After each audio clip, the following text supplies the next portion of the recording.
Chapter 6. I become Supreme Lord of the Bathroom. Once I got over the fact that my Latin teacher was a horse, we had a nice tour, though I was careful not to walk behind him. I'd done Pooper Scooper Patrol in the Macy's Thanksgiving Day Parade a few times, and I'm sorry, I did not trust Chiron's back end the way I trusted his front. We passed the volleyball pit. Several of the campers nudged each other. One pointed to the Minotaur horn I was carrying. Another said, "That's him." Most of the campers were older than me. Their satyr friends were bigger than Grover, all of them trotting around in orange Camp Half-Blood t-shirts with nothing else to cover their bare, shaggy hindquarters. I wasn't normally shy, but the way they stared at me made me uncomfortable. I felt like they were expecting me to do a flip or something. I looked back at the farmhouse. It was a lot bigger than I'd realized. 4 stories tall, sky blue with white trim, like an upscale seaside resort. I was checking out the Brass Eagle weather vane on top when something caught my eye. A shadow in the uppermost window of the attic gable. Something had moved the curtain, just for a second, and I got the distinct impression I was being watched. "What's up there?" I asked Chiron. He looked where I was pointing and his smile faded. "Just the attic." "Somebody lives there?" "No," he said with finality. "Not a single living thing." I got the feeling he was being truthful, but I was also sure something had moved that curtain. "Come along, Percy," Chiron said, his light-hearted tone now a little forced. "Lots to see." We walked through the strawberry fields where campers were picking bushels of berries while a satyr played a tune on a reed pipe. Chiron told me the camp grew a nice crop for export to New York restaurants and Mount Olympus. "It pays our expenses," he explained, "and the strawberries take almost no effort." He said Mr. D had this effect on fruit-bearing plants. They just went crazy when he was around. It worked best with wine grapes, but Mr. D was restricted from growing those, so they grew strawberries instead. I watched the satyr playing his pipe. His music was causing lines of bugs to leave the strawberry patch in every direction, like refugees fleeing a fire. I wondered if Grover could work that kind of magic with music. I wondered if he was still inside the farmhouse, getting chewed out by Mr. D. "Grover won't get in too much trouble, will he?" I asked Chiron. "I mean, he was a good protector, really." Chiron sighed. He shed his tweed jacket and draped it over his horse's back like a saddle. "Grover has big dreams, Percy, perhaps bigger than are reasonable. To reach his goal, he must first demonstrate great courage by succeeding as a keeper, finding a new camper and bringing him safely to Half-Blood Hill." "But he did that." "I might agree with you," Chiron said, "but it's not my place to judge. Dionysus and the Council of Cloven Elders must decide. I'm afraid they might not see this assignment as a success. After all, Grover lost you in New York. Then there's the unfortunate, fate of your mother. And the fact that Grover was unconscious when you dragged him over the property line, the council might question whether this shows any courage on Grover's part." I wanted to protest. None of what happened was Grover's fault. I also felt really, really guilty. If I hadn't given Grover the slip at the bus station, he might not have gotten in trouble. "He'll get a second chance, won't he?" Chiron winced. "I'm afraid that was Grover's second chance, Percy. The council was not anxious to give him another either, after what happened the first time 5 years ago. Olympus knows I advised him to wait longer before trying again. He's still so small for his age." "How old is he?" "Oh, 28. "What? And he's in 6th grade?" "Satyrs mature half as fast as humans, Percy. Grover has been the equivalent of a middle school student for the past 6 years. "That's horrible." "Quite," Chiron agreed. "At any rate, Grover is a late bloomer, even by satyr standards, and not yet very accomplished at woodland magic. Alas, he was anxious to pursue his dream. Perhaps now he will find some other career." "That's not fair," I said. "What happened the first time? Was it really so bad?" Chiron looked away quickly. "Let's move along, shall we?" But I wasn't quite ready to let the subject drop. Something had occurred to me when Chiron talked about my mother's fate, as if he were intentionally avoiding the word death. The beginnings of an idea, a tiny, hopeful fire, started forming in my mind. "Chiron," I said, "if the gods and Olympus and all that are real—" "Yes, child." "Does that mean the underworld is real too?" Chiron's expression darkened. "Yes, child." He paused, as if choosing his words carefully. There is a place where spirits go after death. But for now, until we know more, I would urge you to put that out of your mind. What do you mean, until we know more? Come, Percy, let's see the woods. As we got closer, I realized how huge the forest was. It took up at least a quarter of the valley, with trees so tall and thick you could imagine nobody had been in there since the Native Americans. Chiron said, "The woods are stocked, if you care to try your luck, but go armed." "Stocked with what?" I asked. "Armed with what?" "You'll see. Capture the flag is Friday night. Do you have your own sword and shield?" "My own? No," Chiron said. "I don't suppose you do. I think a size 5 will do. I'll visit the armory later." I wanted to ask what kind of summer camp had an armory, but there was too much else to think about, so the tour continued. We saw the archery range, the canoeing lake, the stables, which Chiron didn't seem to like very much, the javelin range, the sing-along amphitheater, and the arena where Chiron said they held sword and spear fights. "Sword and spear fights?" I asked. "Cabin challenges and all that," he explained. "Not lethal, usually." "Oh, yes, and there's the mess hall." Chiron pointed to an outdoor pavilion framed in white Grecan columns on a hill overlooking the sea. There were a dozen stone picnic tables. No roof, no walls. "What do you do when it rains?" I asked. Chiron looked at me as if I'd gone a little weird. "We still have to eat, don't we?" I decided to drop the subject. Finally, he showed me the cabins. There were 12 of them, nestled in the woods by the lake. They were arranged in a U, with 2 at the base and 5 in a row on either side, and they were without doubt the most bizarre collection of buildings I'd ever seen. Except for the fact that each had a large brass number above the door, odds on the left side, evens on the right, they looked absolutely nothing alike. Number 9 had smokestacks, like a tiny factory. Number 4 had tomato vines on the walls and a roof made out of real grass. 7 seemed to be made of solid gold, which gleamed so much in the sunlight it was almost impossible to look at. They all faced a commons area about the size of a soccer field, dotted with Greek statues, fountains, flower beds, and a couple of basketball hoops, which were more my speed. In the center of the field was a huge stone-lined fire pit. Even though it was a warm afternoon, the hearth smoldered. A girl about 9 years old was tending the flames, poking the coals with a stick. The pair of cabins at the head of the field, numbers 1 and 2, looked like his and hers mausoleums, big white marble boxes with heavy columns in front. Cabin 1 was the biggest and bulkiest of the 12. Its polished bronze doors shimmered like a hologram, so that from different angles lightning bolts seemed to streak across them. Cabin 2 was more graceful somehow, with slimmer columns, garlanded with pomegranates and flowers. The walls were carved with images of peacocks. "Zeus and Hera?" I guessed. "Correct," Chiron said. "Their cabins look empty." "Several of the cabins are. That's true. No one ever stays in 1 or 2. Okay, so each cabin had a different god, like a mascot. 12 cabins for the 12 Olympians. But why would some be empty? I stopped in front of the first cabin on the left, cabin 3. It was high and mighty like cabin 1, but long and low and solid. The outer walls were of rough gray stone, studded with pieces of seashell and coral, as if the slabs had been hewn straight from the bottom of the ocean floor. I peeked inside the open doorway and Chiron said, "Oh, I wouldn't do that." Before he could pull me back, I caught the salty scent of the interior, like the wind on the shore at Montauk. The interior walls glowed like abalone. There were 6 empty bunk beds with silk sheets turned down, but there was no sign anyone had ever slept there. The place felt so sad and lonely. I was glad when Chiron put his hand on my shoulder and said, "Come along, Percy." Most of the other cabins were crowded with campers.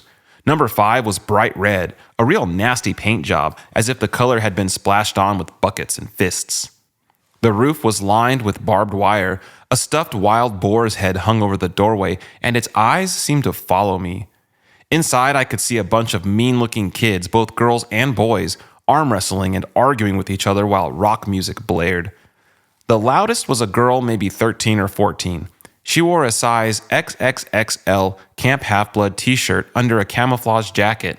She zeroed in on me and gave me an evil sneer.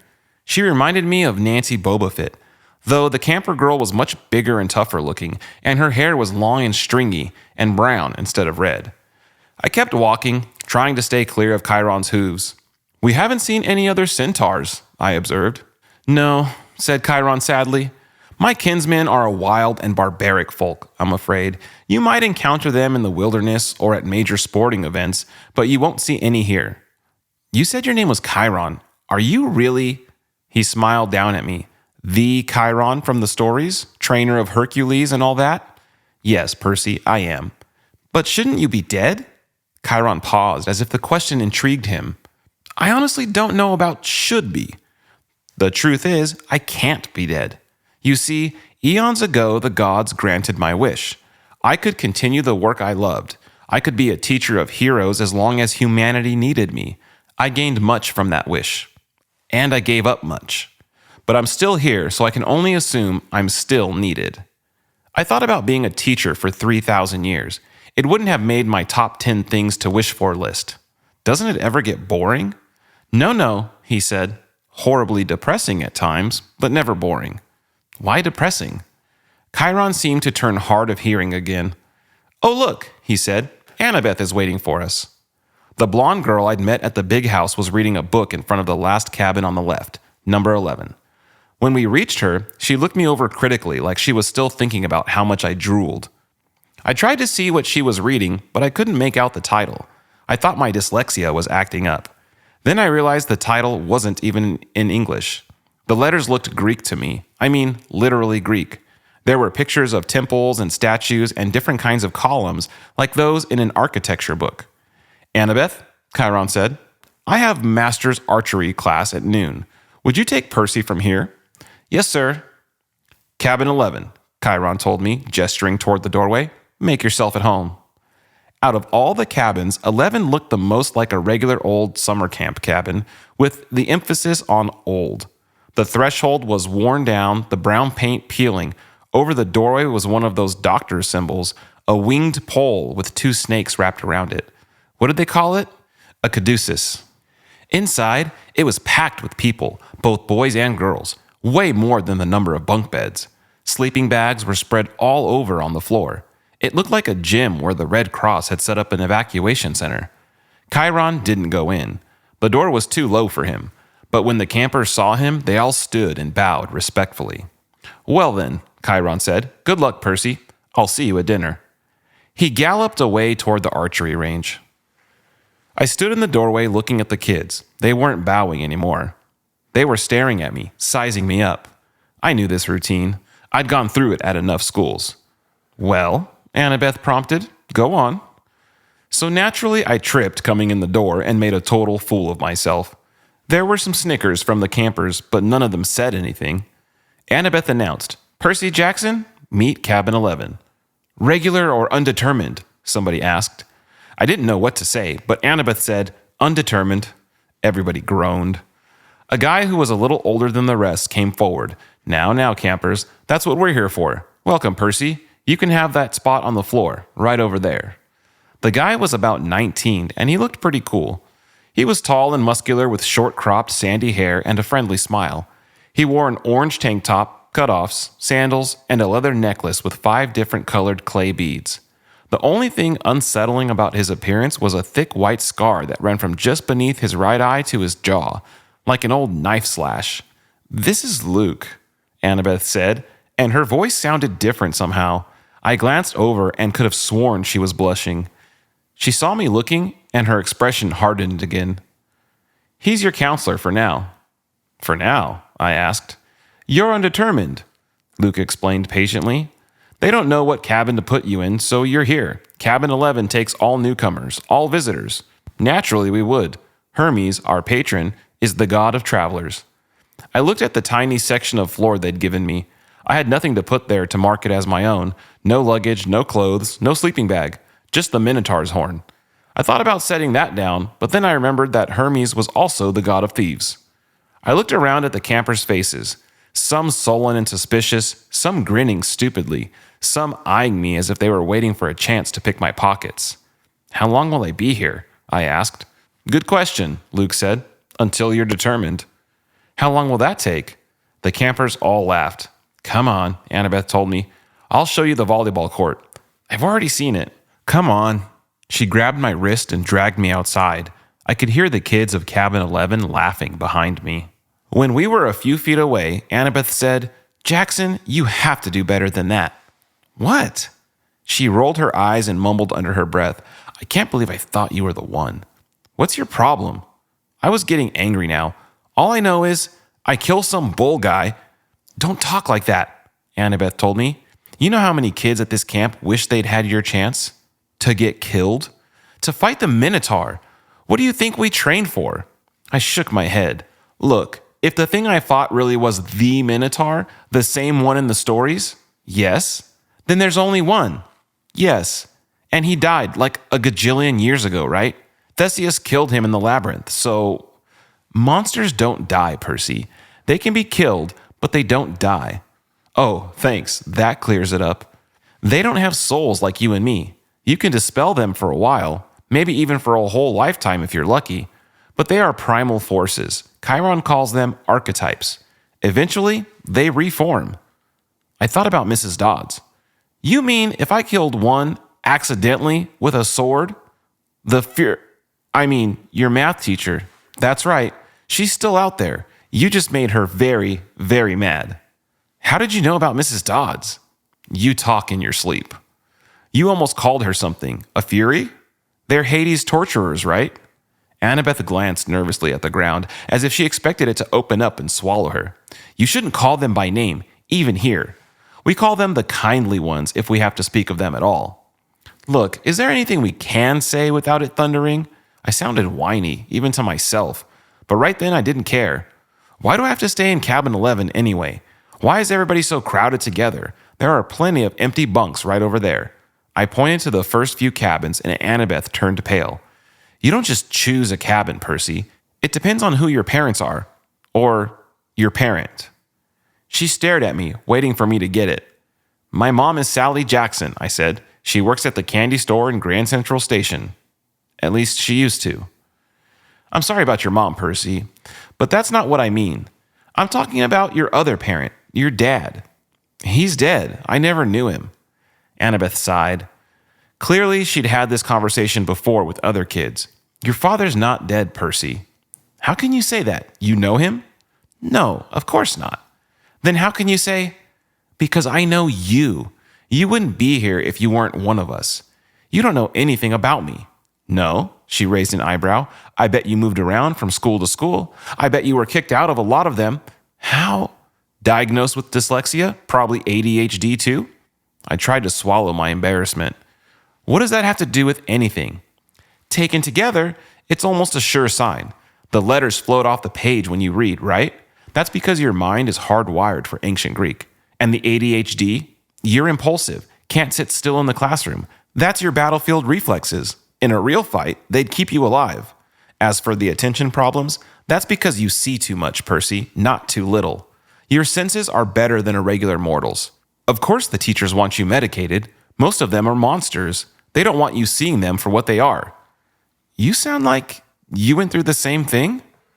"Most of the kids here did. If you weren't like us, you couldn't have survived the Minotaur, much less the ambrosia and nectar." "Ambrosia and nectar." "The food and drink we were giving you to make you better. That stuff would have killed a normal kid. It would have turned your blood to fire and your bones to sand, and you'd be dead. Face it, you're a half-blood." A half-blood. I was reeling with so many questions I didn't know where to start. Then a husky voice yelled, "Well, a newbie." I looked over. The big girl from the ugly red cabin was sauntering toward us. She had 3 other girls behind her, all big and ugly and mean-looking like her, all wearing camo jackets. "Clarice," Annabeth sighed, "why don't you go polish your spear or something?" "Sure, Miss Princess," the big girl said, "so I can run you through with it Friday night."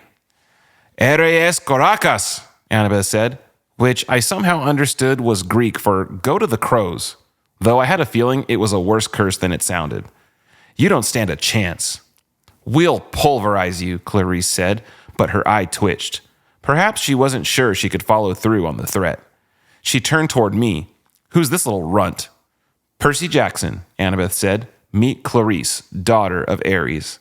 I blinked. "Like the war god?" Clarice sneered. "You got a problem with that?" No, I said, recovering my wits. It explains the bad smell. Clarice growled. We got an initiation ceremony for newbies, Prissy. Percy. Whatever. Come on. I'll show you. Clarice, Annabeth tried to say. Stay out of it, wise girl.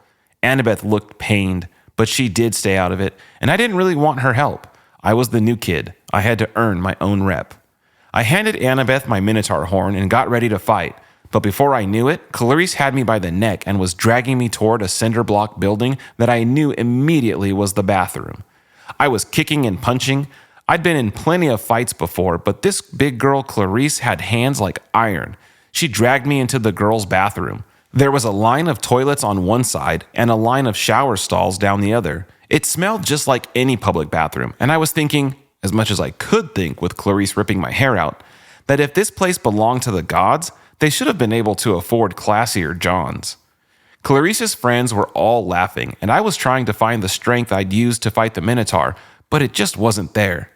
Like he's big 3 material, Clarice said as she pushed me toward one of the toilets. Yeah, right. Minotaur probably fell over laughing, he was so stupid looking. Her friends snickered. Annabeth stood in the corner watching through her fingers. Clarice bent me over on my knees and started pushing my head toward the toilet bowl. It reeked like rusted pipes and, well, like what goes into toilets. I strained to keep my head up. I was looking at the scummy water thinking, I will not go into that. I won't. Then something happened. I felt a tug in the pit of my stomach. I heard the plumbing rumble, the pipes shudder. Clarice's grip on my hair loosened. Water shot out of the toilet, making an arc straight over my head, and the next thing I knew, I was sprawled on the bathroom tiles with Clarice screaming behind me. I turned just as water blasted out of the toilet again, hitting Clarice straight in the face so hard it pushed her down onto her butt. The water stayed on her like the spray from a fire hose, pushing her backward into a shower stall. She struggled, gasping, and her friends started coming toward her. But then the other toilets exploded too, and 6 more streams of toilet water blasted them back. The showers acted up too, and together all the fixtures sprayed the camouflage girls right out of the bathroom, spinning them around like pieces of garbage being washed away. As soon as they were out the door, I felt the tug in my gut lessen, and the water shut off as quickly as it had started. The entire bathroom was flooded. Annabeth hadn't been spared. She was dripping wet, but she hadn't been pushed out the door. She was standing in exactly the same place, staring at me in shock. I looked down and realized I was sitting in the only dry spot in the whole room. There was a circle of dry floor around me. I didn't have 1 drop of water on my clothes. Nothing. I stood up, my legs shaky. Annabeth said, "How did you—" "I don't know." We walked to the door. Outside, Clarice and her friends were sprawled in the mud, and a bunch of other campers had gathered around to gawk. Clarice's hair was flattened across her face. Her camouflage jacket was sopping, and she smelled like sewage. She gave me a look of absolute hatred. "You're dead, new boy. You are totally dead."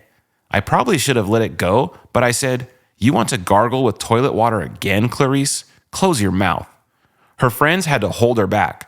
They dragged her toward cabin 5 while the other campers made way to avoid her flailing feet. Annabeth stared at me. I couldn't tell whether she was just grossed out or angry at me for dousing her. "What?" I demanded. "What are you thinking?" "I'm thinking," she said, "that I want you on my team for Capture the Flag."